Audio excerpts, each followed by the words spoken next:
অনেকগুলোই দ্বিতীয় বিশ্বযুদ্ধের সময় নির্মিত হয়েছিল।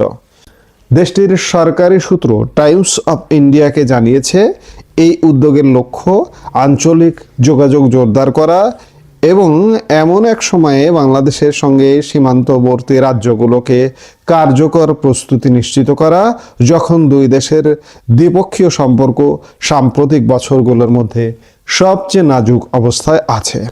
চিকেন নেকের কাছে অবস্থিত রংপুরের লালমনিরহাট বিমান ঘাঁটি পুনর্গঠনের উদ্যোগ ঘিরেই এই সিদ্ধান্ত এসেছে।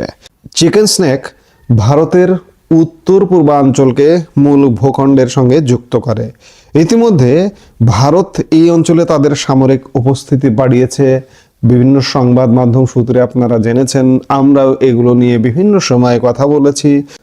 পশ্চিমবঙ্গের চোপড়া, বিহারের কিষানগঞ্জ ও আসামের ধুবড়ী জেলার লাচিতে বরফোকান এলাকায় নতুন সেনাঘাঁটি স্থাপন করা হয়েছে।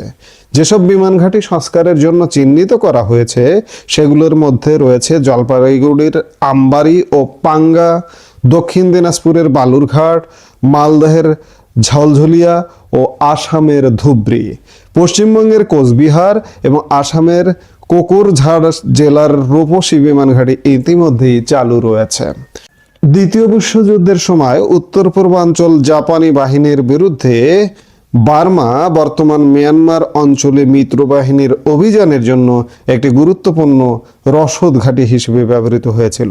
ত্রিপুরা, আসাম এবং বাংলায় বহু বিমান ঘাঁটি ছিল, যেগুলো বার্মা অভিযান, চীনা বার্মা ভারত থিয়েটার এবং লেডো সড়কের মতো সরবরাহ রুটকে সমর্থন জুগিয়েছিল।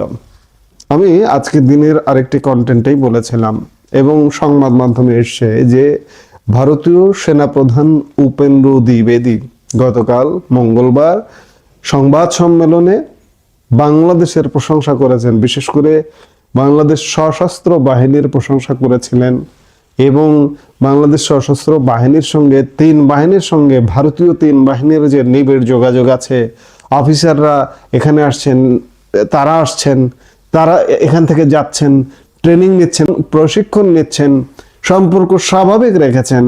কিন্তু অন্যদিকে বাংলাদেশ সীমান্তে ভারত সৈন্য সমাবেশ করছে, শক্তি বাড়াচ্ছে, এমনকি ব্রিটিশ যে বিমান ঘাঁটিগুলো ছিল সেগুলো সচল করছে, পুনরুজ্জীবন করছে।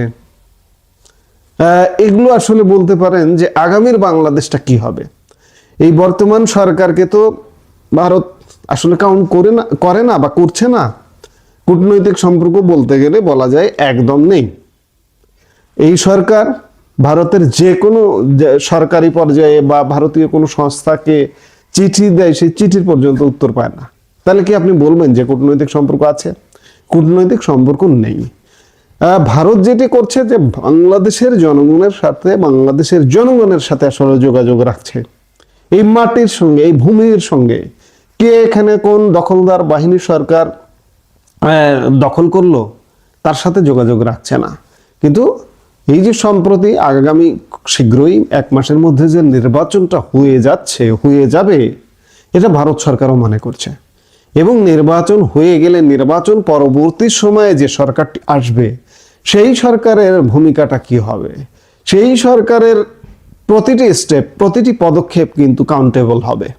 কাজেই ভারত নিশ্চয়ই আগামীতে বাংলাদেশ বর্ডারে বা বাংলাদেশ সীমান্তে বা বাংলাদেশে সিঁদুরের মেঘ দেখছে এবং এই সিঁদুরের মেঘ দেখা থেকে ভারত তাদের সামরিক প্রস্তুতি অন্ততপক্ষে রেডি করে রাখছে। আপনারা জানেন চিকেন স্নেকে কিভাবে সেনা সমাবেশ হয়েছে, এইদিকে বিভিন্ন সেনা ছাউনি গড়ে তোলা হয়েছে আসামে, বিহারে, পশ্চিমবঙ্গের বিভিন্ন এলাকায়। অন্যদিকে যে ব্রিটিশ সামরিক ঘাঁটিগুলো ছিল সেগুলোকে পুনরুজ্জীবন করতে হচ্ছে। কাজেই ভারত যে কোনোভাবে এই অঞ্চলকে, এদিকটাকে হালকাভাবে দেখছে না, এগুলো কিন্তু তারই বহিঃপ্রকাশ। ভারত তাদের